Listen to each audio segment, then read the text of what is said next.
നമസ്കാരം. Raf talk ഫുട്ബോളിലേക്ക് അവർക്കും സ്വാഗതം. ഇനി ബ്രസീലിന് വേണ്ടി കളിക്കുമോ? അന്ന് നോർവേക്കെതിരെയുള്ള കളി കഴിഞ്ഞിട്ട് മാധ്യമങ്ങളോട് നെയ്മർ ഒരു വാക്ക് പറഞ്ഞു പോയതാണ്. പിന്നെ അതിനെക്കുറിച്ച് വിശദീകരണമൊന്നും നെയ്മർ തന്നിട്ടുണ്ടായിരുന്നില്ല. ഇപ്പോൾ നെയ്മർ അതിൽ വിശദീകരണം നൽകുന്നു.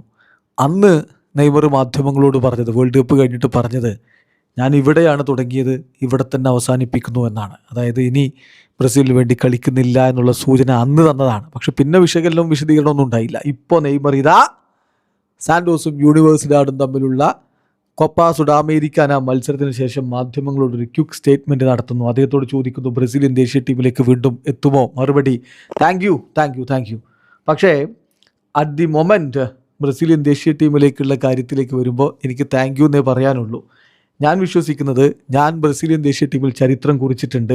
ഞാൻ വളരെ ഹാപ്പിയാണ്. ഞാൻ അവിടെ ഒരുപാട് കാര്യങ്ങൾ ചെയ്തിട്ടുണ്ട്. എൻ്റെ ജീവൻ തന്നെ നൽകി ഞാൻ പോരാടിയിട്ടുണ്ട്. ഞാൻ സ്ട്രഗിൾ ചെയ്തിട്ടുണ്ട്. ബ്രസീലിയൻ ദേശീയ ടീമിൻ്റെ ജേഴ്സിക്ക് വേണ്ടി ഞാൻ പോരാട്ടം നടത്തിയിട്ടുണ്ട്. But I think I don't want that anymore. ഇനി വേണ്ട. ഇനി ബ്രസീലിയൻ ദേശീയ ടീമിൻ്റെ ജേഴ്സി കളിക്കണ്ട. ബ്രസീലിന് വേണ്ടി ഇനി പോരാട്ടത്തിനില്ല എന്ന് തന്നെ നെയ്മർ പറയുമ്പോൾ നിലപാട് വ്യക്തമാണ്.